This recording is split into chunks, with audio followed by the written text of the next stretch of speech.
virus. It's an oncogenic virus. So the human cancer.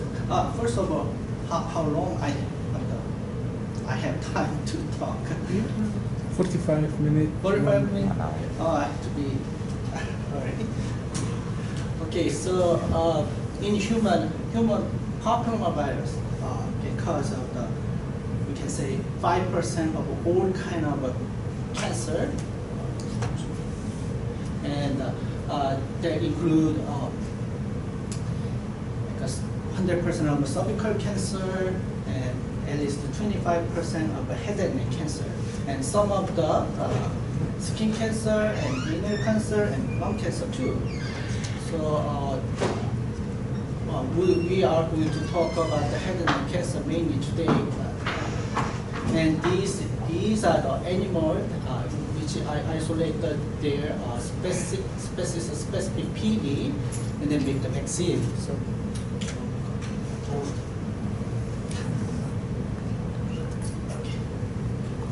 okay, but fortunately, HPV vaccine are available. Vaccines are available in market. So FDA strongly recommend the girls to be vaccinated who has age 9 to 26, and these days they recommend boy too. But probably because of the price, only half of the girls are vaccinated, and for the boy, less than 10% are vaccinated. So after this talking, you may know why boys should be vaccinated. Okay, he is Dr. Jensen, Dr. Kim. They are the inventors for these vaccines. I'm working with them.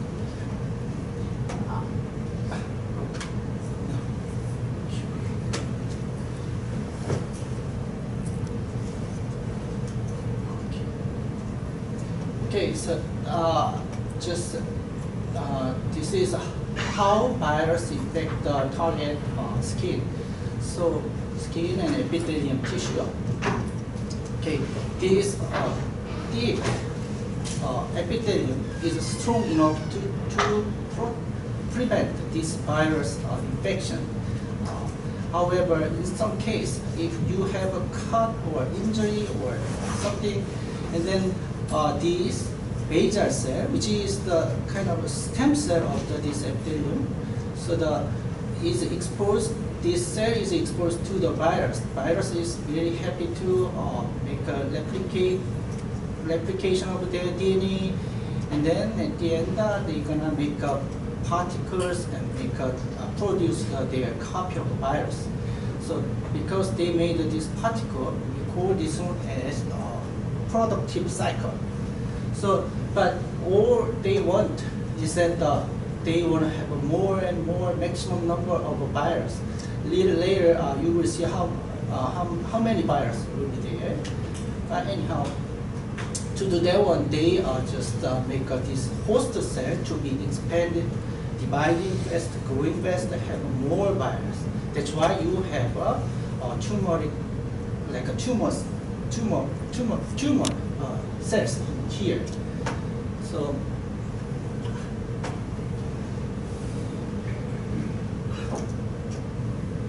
okay, the virus has two oncoproteins. These are oncoproteins. They have a target or host tumor suppressor proteins. So they bind. By binding together, they make these tumor suppressors are non-functional. So, and then as a result, the cell is going to be uncontrolled, have uncontrolled proliferation, and or not dead well.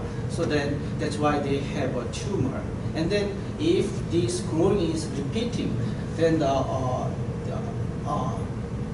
if it is repeating, there are more higher possibility to have a mutation in their chromosomal DNA things, and then become a malignant form.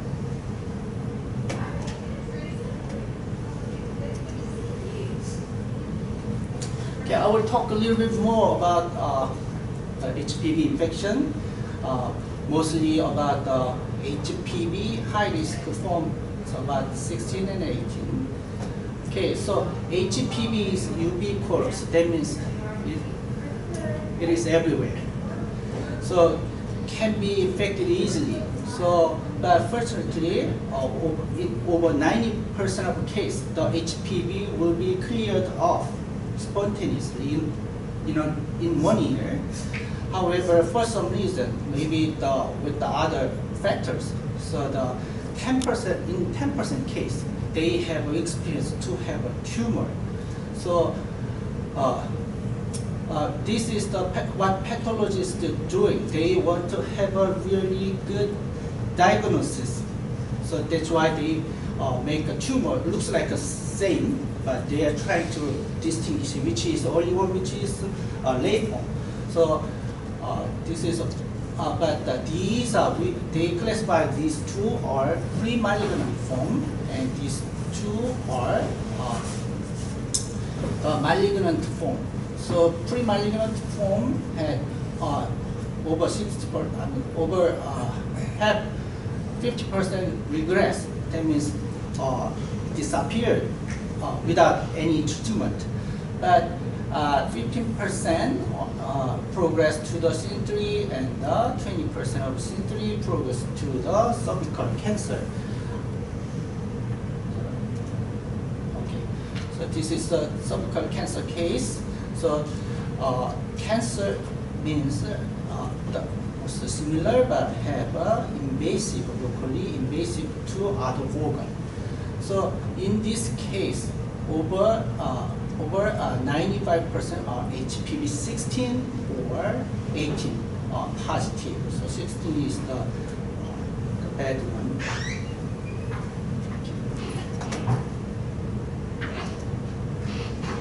Okay, how about head and neck cancer? Okay, the many other type like this low risk type is associated with this benign tumor in oral cavity, pre-malignant form and malignant form in the oral cavity. But particularly this the oropharyngeal cancer, probably over 60%, some case 90%. This oropharyngeal cancer are HPV positive, especially most are HPV 16. So now I can tell you why the bad HPV 16 like this uterus, cervix, and the oropharyngeal area. So this one of the reasons is here. So this is cervix area here. So we call this area as endocervix, and this area is ectocervix. This area is connected to the vagina. So this is outside. So the outside is protected by these stratified squamous cells. So you can see that how thick it is. And then, but however, endocervix has just one layer of a columnar epithelium cell. So we call this area as, because of junction, so the squamo-columnar junction. But some call this area as a transformation zone. So the reason why they call this one as a transformation is that when a girl grows, they naturally have some kind of different types of cell at the columnar area, this area. So we call this one as it's a new one. We call as this one as a squamous metaplasia. So that you can say metaplastic squamous cell in here. So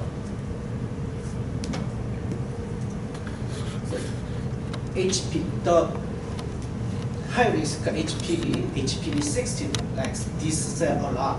So we don't know why the HPV 16 likes this cell.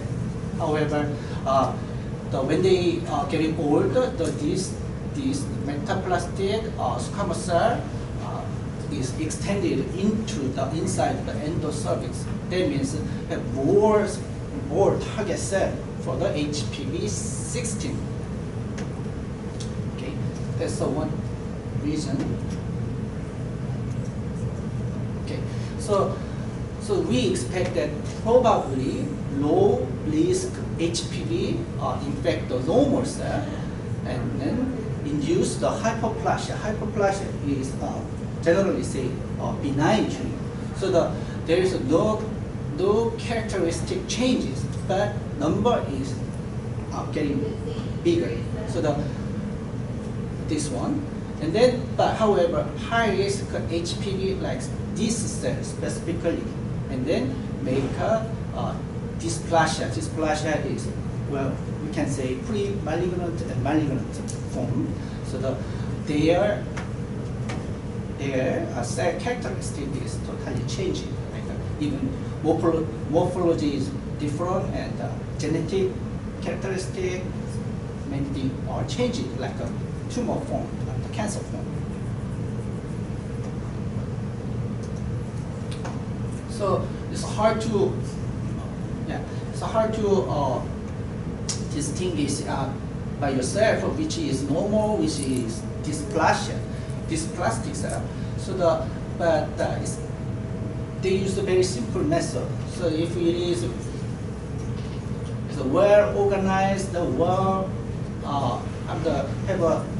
their original shape, this is normal.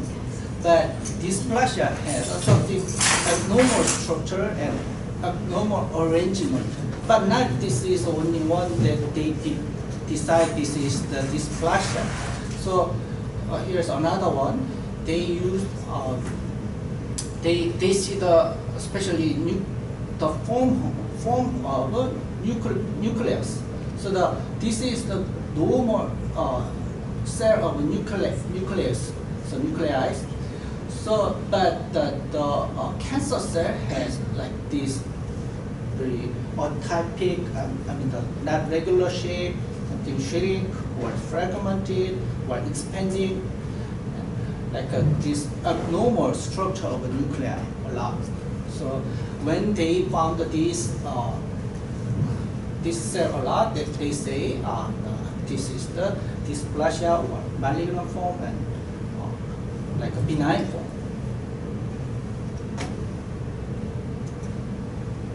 Okay, what about the oropharyngeal cancer? Okay, same like cervix. So this area, especially this oropharyngeal area, has a columnar epithelium cell. So one layer, it looks like a column, but it's only one cell. So and then we can find, the trachea and bronchi consists of this columnar cell too. But there is another chance to have the metaplastic squamous cell. So, but unlikely in cervix is a kind of normal physiological process. So but this one, they have some reason to change this form. So that's the smoking and alcohol and some other factors. So you can imagine. So if somebody has more this cell, that means that you will have more chance to be infected by high risk HPV. So not the low risk HPV. So that's one of the process to go to the oropharyngeal cancer. So of course, these tumors, these are benign. So these are the benign tumor associated with the different types of low risk HPV. So okay, and then you can see the slide. Okay, here is this is actually hyperplasia, so benign. So there is not much abnormal feature from the cell, but it's getting thicker. So this is the typical the feature of the HPV-induced benign tumor, and this is a similar, but it has a finger-like form, but the other cells looks normal, but except this baseline has, I can see that the more highly more proliferative. So you can see that this cell, we call this one mitotic cell. It's a natural. You can see that this mitotic cell at the baseline. But if you see something mitotic cell-like cell at the middle, so we call this one as a mitozoid cell. So mitozoid cell means mitotic-like cell. So Dr. Jensen and another dental pathologist put the name like this.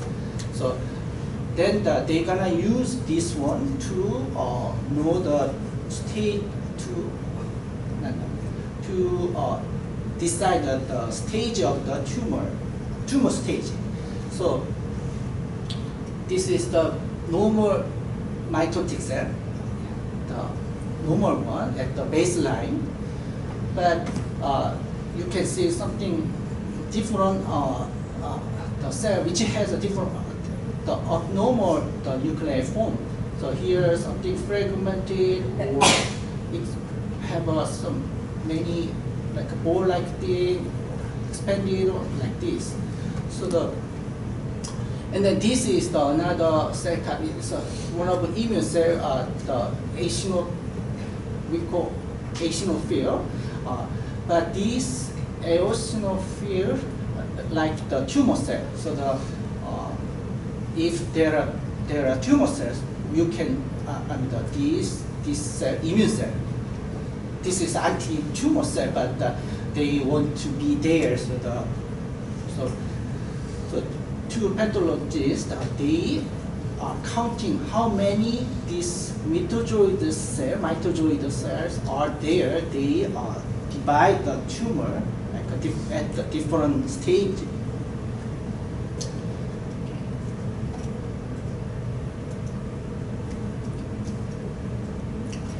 Okay, so first of all, they collect we collect all the. This is the high grade, like almost a malignant form, high grade or epithelial dysplasia. So it's at least the pre-malignant form. So, but it's actually a pre-malignant form, classified as a pre-malignant one. But when you see this one, you don't know which is more serious one or not. So that's why they did on the slide. So they count how many that abnormal cells, how many there, and they put the score number there. And then this is the group 1, probably grade 3. And they count that these cells, but the middle of the cells are there. So the grade 2, group 2, and this it's hard to find that cell, but still it's dysplasia. So it's group number 3. So actually, this is important to have a right the correct therapy, the correct medicine. So that's why what the pathologist is mainly doing to divide their stage from the benign or pre-malignant and malignant. So, and then meanwhile, the researchers like me, we are trying to find a diagnostic marker at the molecular level.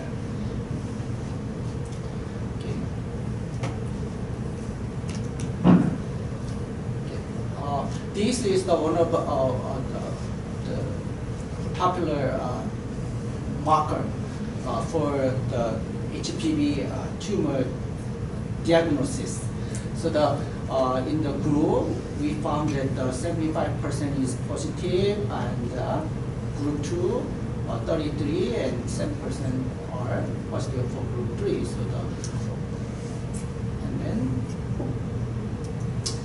okay, so we are trying to test another marker in that stage. So this one is the one it has been currently using to predict the stage of the cervical cancer. So this is the original form of HPV, so double-strand circular DNA.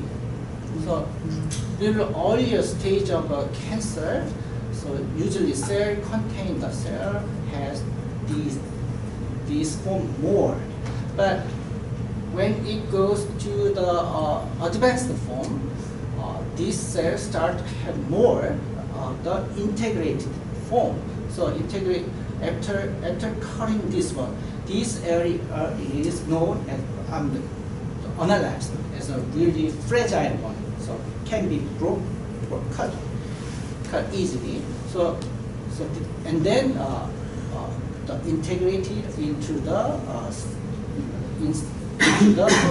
host chromosomal DNA.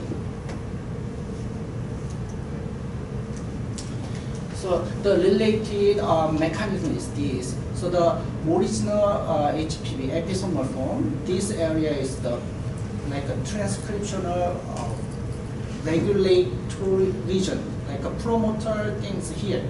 So anyhow, these the original virus has E2. Is that E2? I'm sorry, I cannot see that. So E2 gene here and express E2. So E2 is working to regulate the E6 and E7 expression. So at the certain level, they don't want to have a too high E6 and E7. Maybe try to hide themselves from the immune attack. So anyhow, they use the E2 to suppress the oncoprotein expression. However, when they integrated into the chromosome after disruption, after cutting the E2 gene, so there is no more E2 expression, and then the cell lost the regulation for the E6 and E7 expression. So this is the mechanism. After that, because this results in the chronic expression of E6 and E7, and have the cell continue to growing and growing and growing. Okay. And then that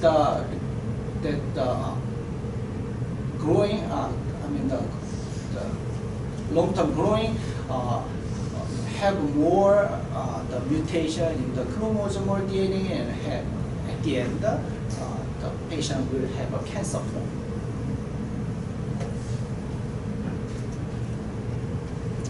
Okay,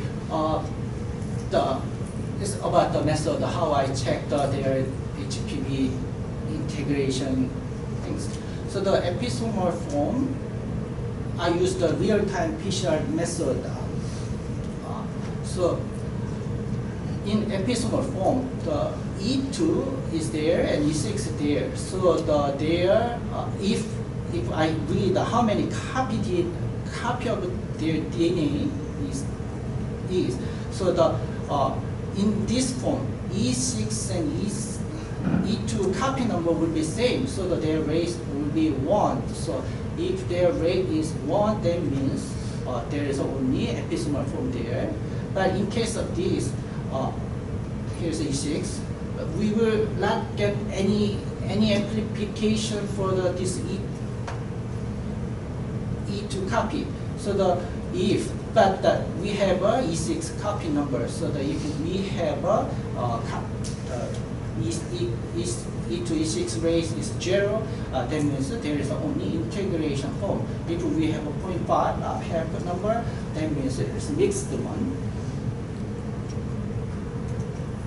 So this is very important data we got because it's a novel data, and we are right now trying to publish it. So here, because this is new grouping we discovered, so for the pre-malignant sample. But the thing we found is that we found that the group 1 has a high frequency of the integrated form, and then even it's higher than malignant form. So but not much from both are episomal form related here for the other groups earlier stage. So now we demonstrate that this grouping is also good, and also we can use the HPV DNA integration pattern. Use this one as a marker to predict their stage.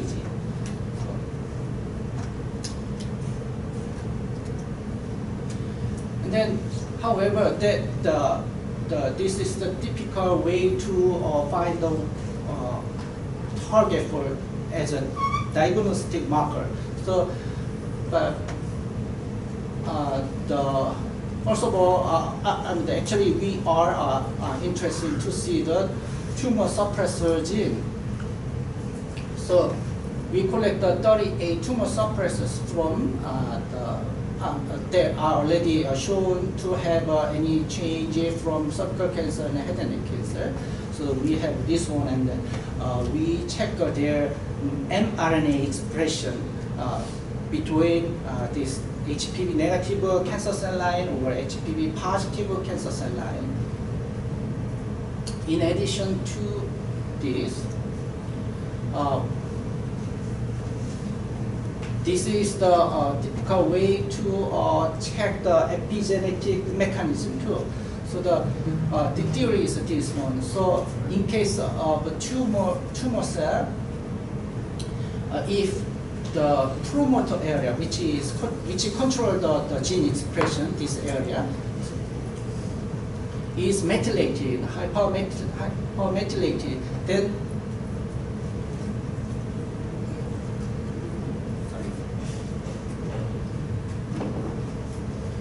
so this hypermethylation can cause the silence of the gene expression. Then the cell will lose their tumor suppressor function, then continue to grow. So based on this theory, we do, and then this is another the method things. So we use this cellular DNA methylation inhibitor. So we treat the cells to compare to see the product difference. So we treat the cells with this methylation inhibitor, and we found 2 genes out of these 38 tumors suppressed. So they are associated with these are HPV negative and these are HPV positive.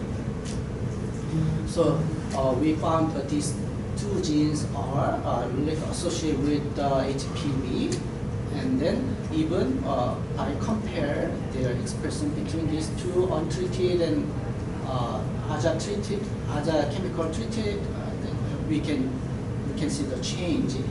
So now actually I have a more slide, but I just stop here.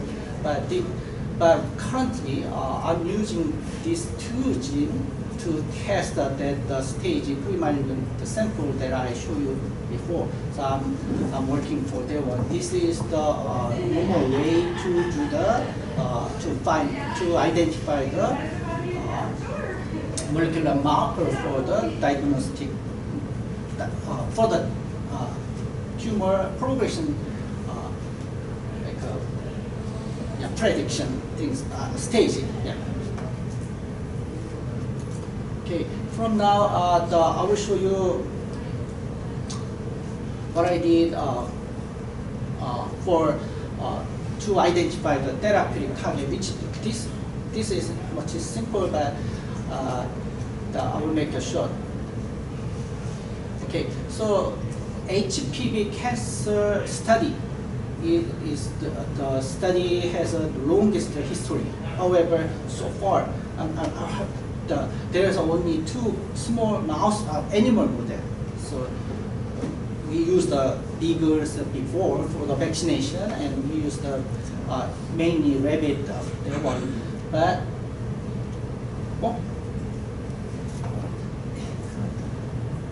this is working. Yeah. So I isolate the mouse papillomavirus. I did it 5 years ago. And developed the mouse model for the HPV cancer. So my Indian collaborator from India, National Cancer Center of India. So he found this mouse and sent me this tumor and asked me to analyze it. So when we analyze it, we can see that the highly proliferated tumoric cell here, and with the collocyte is a typical cell type which contains tons of virus particle inside. And if we use the antibody, we can find these cells are positive. So this will give you the immediate chance to imagine how many virus will be there. So here, so this is a full size of 1 cell.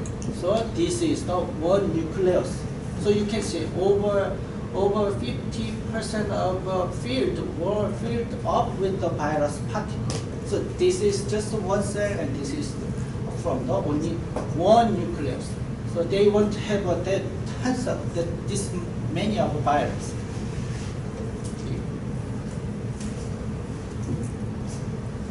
So it has a typical genomic organization, and the thing I know is that my virus is the only virus can infect the laboratory mouse strain. So I collected a purified virus from this tumor and do the test, like a transmission study to the immunocompromised healthy mice. So this is, although it's a nude mice, but their immune condition is healthy and normal. So, but I found a little tumor, but these regress and disappeared in a week.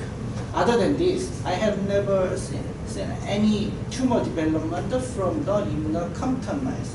So it looks like the same. So 90% HPV infected patient, their immune system, if they are healthy, like a healthy immunity will clear off all the HPV, even HPV too. So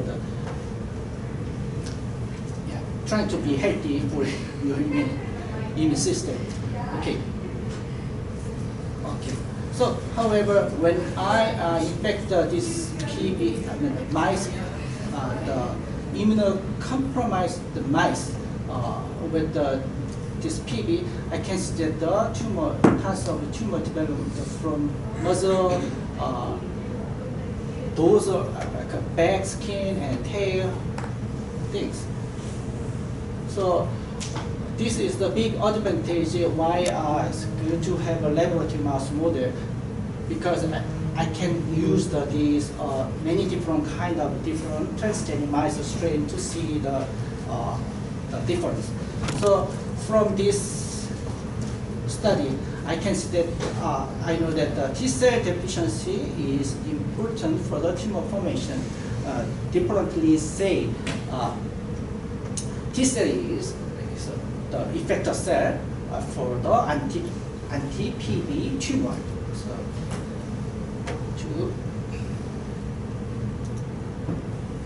especially this B6, CG4 and Ludu mice possess T-cell deficient mice. This strain is the most susceptible strain to have a tumor. So if you infect the tail with the virus, you will have a tumor in a month. Dorsal, you have a tumor, nostril, a lot of tumor, and even in the vagina, so you can have the tumor. So I'll show you. So this PB can induce the typical squamous cell papilloma. You can see that in the human, same thing, but it's benign. But it's benign. So hyperplasia here with the only abnormal types of cell is a coilocyte, coilotic cell. So coilocyte. So I show you how many virus there in there. So probably she has tons of virus in her mouth area. So like benign will be will be eliminated, will disappear spontaneously without treatment. But only bad thing is usually benign tumor has a much more particle number. So anyhow, this is the typical the one. And then human does not have a tail, but we can find another types of tumor, especially in these mice, and you can see how many the coilocyte is there. So the probably here virus particles are flying a lot. Okay. And then in the vagina, this is the typical the benign tumor. Again, another benign tumor you can see at the anogenital area in human too. So you can see how many positive one. So but although this is very painful to have it, but it doesn't go to the malignant form. It will be disappeared spontaneously. So in probably 6 months without treatment, but better have some treatment. So anyhow, we have this one thing from the mice. But here we can find another types of tumor. So we know that this is malignant form. So I'll show you how we decide this one as a malignant form. So okay, maybe next one. So this is basal tumor. I show you the squamous cell papilloma. So this marker indicate where is the basal cell, like epithelium located. So here is the basal cell layer of epithelium, not the dummy. And then this marker shows where is the tumor cell. So you can see that the tumor cells are located at the epithelial area. So this is the one. They are not showing any invasive character at all. However, here is again where here is a basal cell line here. However, tumor is at the dummy area. So, and then as I told you, we can see the feature of the dysplasia with the mitotic cell. This mitotic cell. Mitotic cell is not in the baseline. It's at the top or tumor at the middle of the tumor. So that's why we we call this one as a malignant form. So another big advantage of using this mouse model is that we can have the tumor in 24 days after infection. So tumor initiation here with the 100% of efficiency. So the good thing is that actually it's very hard to collect the sample from the early stage tumor, but to know better about actually the researchers focus to see the sample of the things, what happened, mechanism, something here, early stage.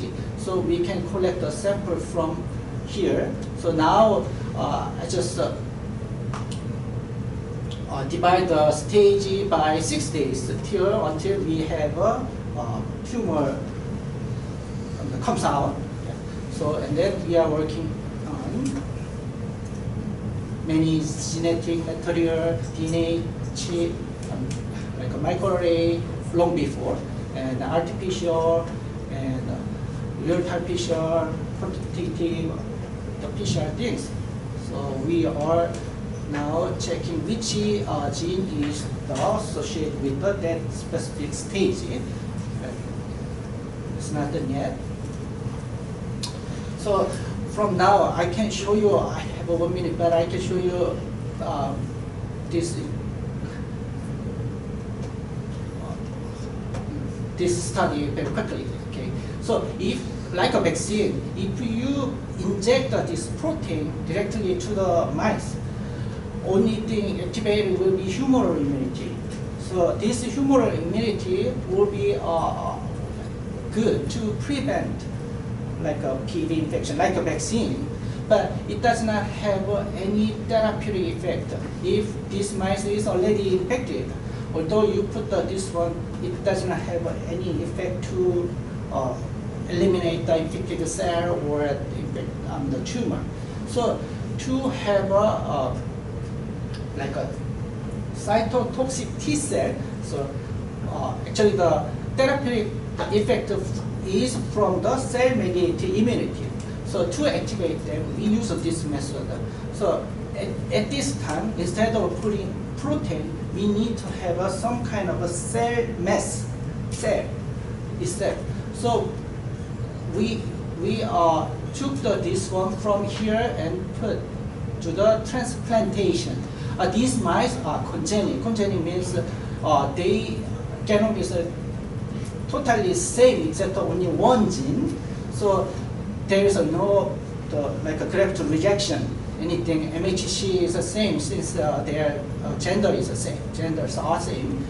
So we put this one and let the tumor regress. So we expect that during this tumor regression, the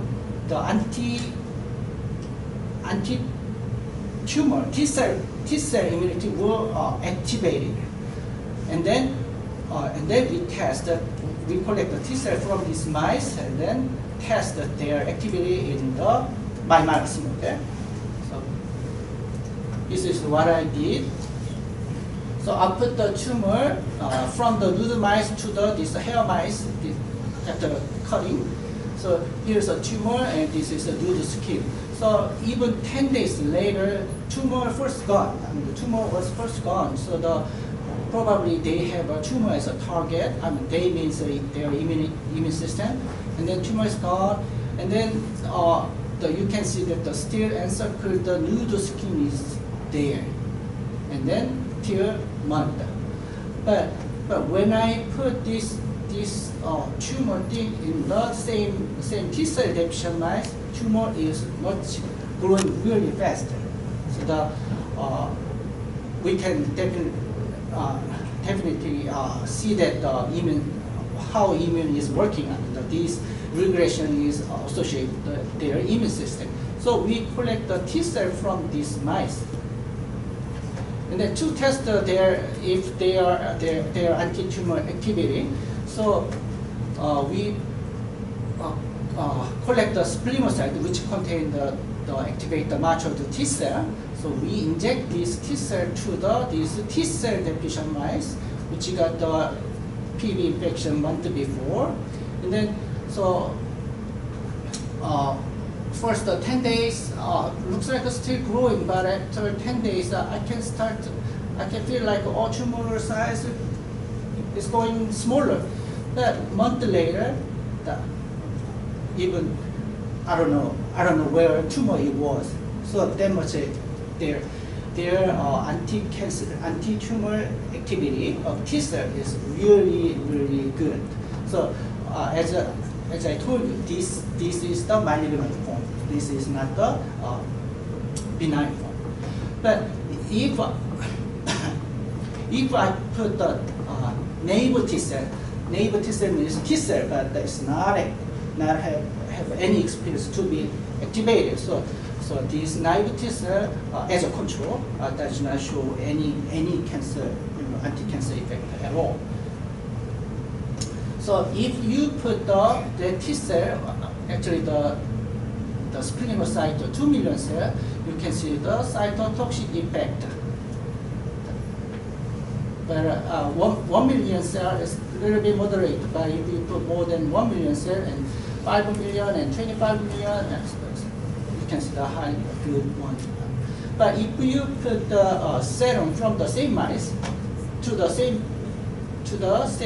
like a tumor bearing the T cell deficient mice, so I cannot see any of the cytotoxic effect at all. However, where serum is the serum which contains antibody will help to like a tumor size persist. I can say prevent at least the tumor growing. So, but as known earlier, the serum humoral immunity does not have any effect for the cytotoxic anti-cancer effect. So, I just published it last week. This one, and then these days now we demonstrate this T cell is the most the tool as a HPV cancer therapy. So another team who is very expert for the DNA vaccine, they are developing the DNA vaccine which induces this T cell activation. So they are testing their vaccine using my animal model. Okay, summary: HPV is oncogenic, and DNA integration pattern will be used to know their stage. And I have this one. I'm working on this one to develop as a therapeutic, diagnostic marker, and we demonstrate T cell is the good therapeutic target for HPV cancer. Okay, I have many team from animal facility, immunology, and cancer clinician and dental pathologist. He is the guy developed the cytologic scoring with Dr. Jensen. And this guy is from Harvard Medical School. He found that I developed the animal model, and he's a dermatologist. So he sent me the student, and he wants to work with me. So we are working really a lot.